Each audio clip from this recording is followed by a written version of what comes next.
खुश रहिए, प्रसन्न रहिए। अक्सर हम जब भी किसी का अभिवादन प्रणाम के साथ करते हैं तो आशीर्वाद में अक्सर बोला जाने वाला शब्द है खुश रहिए, खुश रहो, प्रसन्न रहिए। आप सुनते होंगे अपने बड़े बुजुर्गों को, जब भी आप प्रणाम करते होंगे तो ये शब्द अक्सर आपके कानों से टकराते होंगे। अगर आप ये सोच रहे हैं कि वीडियो की शुरुआत ही मैंने खुश रहिए शब्द से क्यों की, तो बता दूं आपको कि आज है विश्व प्रसन्नता दिवस। जी हाँ, आज अंतर्राष्ट्रीय प्रसन्नता दिवस मनाया जा रहा है। लोगों को ये बताना कि खुश रहना कितना महत्वपूर्ण है, मतलब खुश रहना कितना महत्वपूर्ण है, इस बात के प्रति लोगों को जागरूक करने के लिए, लोगों को मोटिवेट करने के लिए अंतर्राष्ट्रीय प्रसन्नता दिवस मनाया जाता है। आजकल लोग काम के बोझ के तले इतना दबे हैं कि ना तो खुद के लिए कोई समय है उनके पास और ना ही परिवार को भरपूर समय दे पाते हैं। अक्सर आप भी लोगों को कहते सुनते होंगे, इतना समय नहीं है, मतलब लोगों के पास इतना भी समय नहीं है कि वो अपने परिवार के साथ खुशी के कुछ पल बिता सकें। जी हाँ, विश्व में कितने ऐसे लोग हैं खुशियों की कमी के साथ जीवन जी रहे हैं। बढ़ता तनाव उन्हें अपने कामों में सिमट जाने के लिए विवश कर रहा है, या फिर यूँ कहें कि बढ़ता काम उन्हें तनाव में सिमट जाने के लिए विवश कर रहा है। लोग अपने पसंद के काम नहीं कर पा रहे हैं। क्यों? क्योंकि उनके पास इतना समय नहीं मिल पा रहा है कि वो अपनी खुशियों का ध्यान रख सकें। जिन कामों से उन्हें खुशी मिलती है उन कामों को करने के लिए कुछ समय निकाल सकें। तो लोगों को समझने की आवश्यकता है कि जितना आवश्यक काम करना है उससे कहीं ज़्यादा ज़रूरी अपनी खुशियों के लिए समय निकालना है, अपनी खुशियों पर ध्यान देना है। अच्छे जीवन के लिए काम करना जितना ज़रूरी है उतना ही मानसिक संतुलन भी ज़रूरी है, और मानसिक संतुलन के लिए हमें ऐसे कार्य करते रहने चाहिए जिससे हमें खुशी मिलती है, लेकिन बिना दूसरों को नुकसान पहुंचाए। अंतर्राष्ट्रीय प्रसन्नता दिवस हर साल मनाया जा रहा है, वो इसलिए कि लोगों को उनकी भलाई और सकारात्मक मानसिक स्वास्थ्य के बारे में बढ़ावा दिया जा सके, उन्हें प्रोत्साहित किया जा सके। वर्ष 2011 में संयुक्त राष्ट्र महासभा ने यह संकल्प लिया था कि प्रसन्नता, हैप्पीनेस, खुशियाँ मानव का मूलभूत अधिकार होना चाहिए। देश का आर्थिक विकास मानव की प्रसन्नता और उनके लाइफस्टाइल को बेहतर बनाने पर आधारित होना चाहिए। इसलिए साल 2012 में इसी संकल्प के साथ इंटरनेशनल डे ऑफ हैप्पीनेस मनाने की घोषणा की गई, और साल 2013 में पहली बार अंतर्राष्ट्रीय प्रसन्नता दिवस, इंटरनेशनल हैप्पीनेस डे मनाया गया। हम अक्सर अपनी खुशी तलाशते हैं। टेक्नोलॉजी के बढ़ते ज़माने में लोगों में स्ट्रेस भी काफ़ी तेज़ी से बढ़ रहा है, जिसके कारण न सिर्फ उनकी मेंटल बल्कि फिज़िकल हेल्थ पर भी असर पड़ रहा है।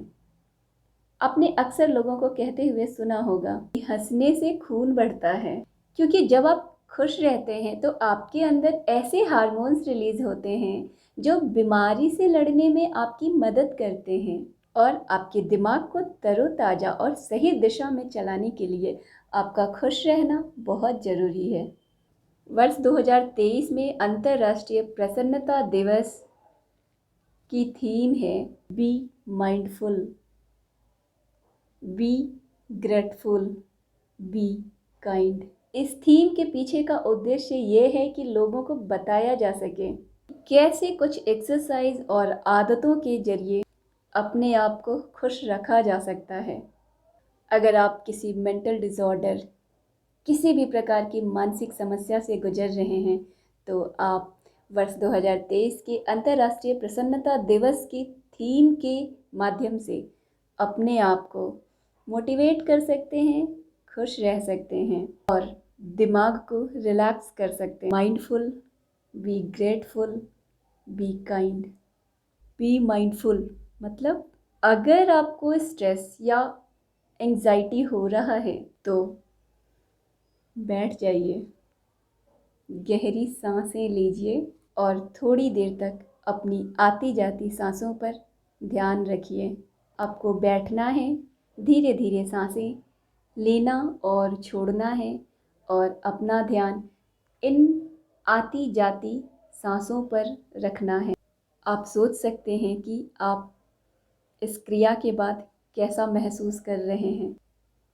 जो भी भाव आ रहे हैं उसे लिख लीजिए या अपने किसी दोस्त या परिवार के किसी सदस्य या जिसके साथ भी आप कंफर्टेबल हो उससे कह दीजिए। और अगर आप अपनी फीलिंग किसी से नहीं कह पाते हैं तो उसे कहीं लिख लीजिए या अपने मोबाइल में रिकॉर्ड कर लीजिए, ऑडियो या वीडियो किसी भी फॉर्म में। जब आपने आँख बंद करके अपनी सांसों पर ध्यान किया, आपने आँख बंद करके कुछ देर सांसों को लेना और छोड़ना इसकी क्रिया की और इस दौरान अपनी सांसों पर अपना ध्यान रखा। आपके अंदर जो भी विचार आए उसके बाद वो आपने लिख लिया या उसे ऑडियो या वीडियो फॉर्म में रिकॉर्ड कर लिया।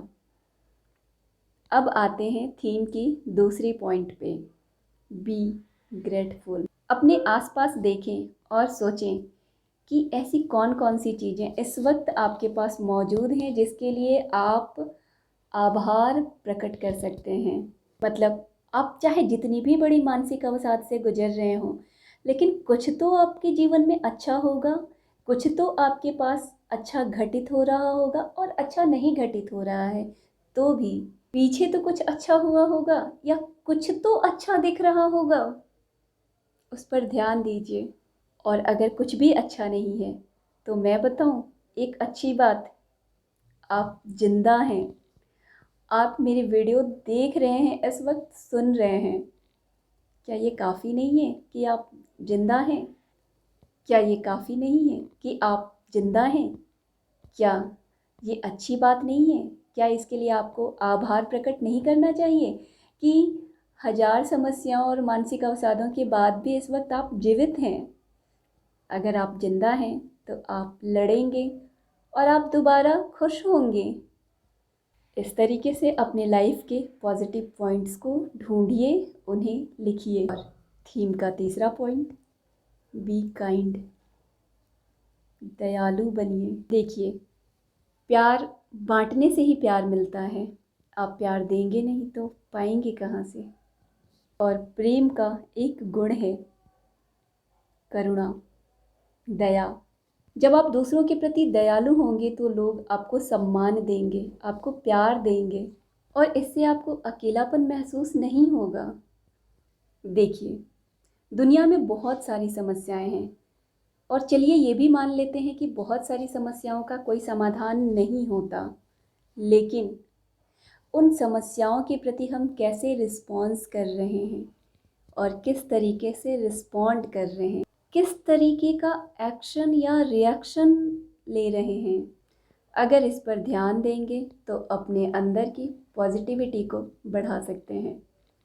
तो अंतर्राष्ट्रीय प्रसन्नता दिवस के बारे में जानकर आप प्रसन्न रहिए, खुश रहिए, मुस्कुराते रहिए, जीवन की समस्याओं का समाधान निकालने की कोशिश करिए।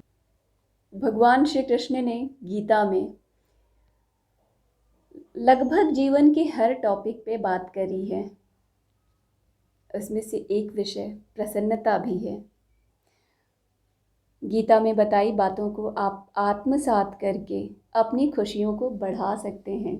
श्री कृष्ण कहते हैं गीता में कि अगर आप खुश रहना चाहते हैं तो आलोचना से दूर रहें, क्योंकि आलोचना से आपको दुख पहुंचता है। अब आप सोचेंगे आलोचना से दूर कैसे रह सकते हैं, क्योंकि आलोचना आप खुद तो करते नहीं हैं, आपकी आलोचना होती है दूसरों के द्वारा। तो कहने का मतलब ये है कि जो आलोचना कर रहा है वो उसका व्यक्तित्व है, उसका नेचर है, उसे करते रहने दीजिए। आप उस पर ध्यान मत दीजिए। उन आलोचनाओं पर ध्यान देकर आप अपने अंदर नकारात्मकता मत भरिए, क्योंकि जब आप उन आलोचनाओं पर ध्यान देंगे तो आपको दुख पहुंचेगा। इसके अलावा आप अगर खुश रहना चाहते हैं तो अपनी तुलना दूसरों से करना छोड़ दीजिए। अगर कर रहे हैं तो आप जैसे हैं वैसे अच्छे हैं। खुद को स्वीकार करिए, खुद को एक्सेप्ट करिए, आप जैसे हैं बहुत अच्छे हैं।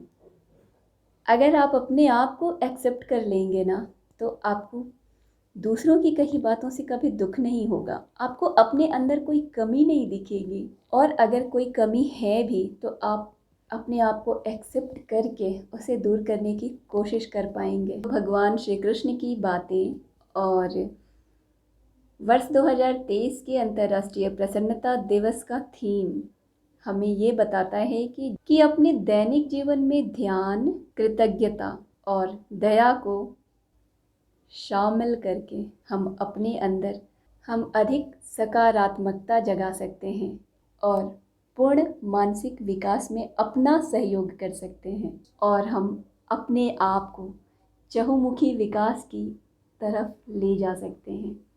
तो खुश रहिए, प्रसन्न रहिए।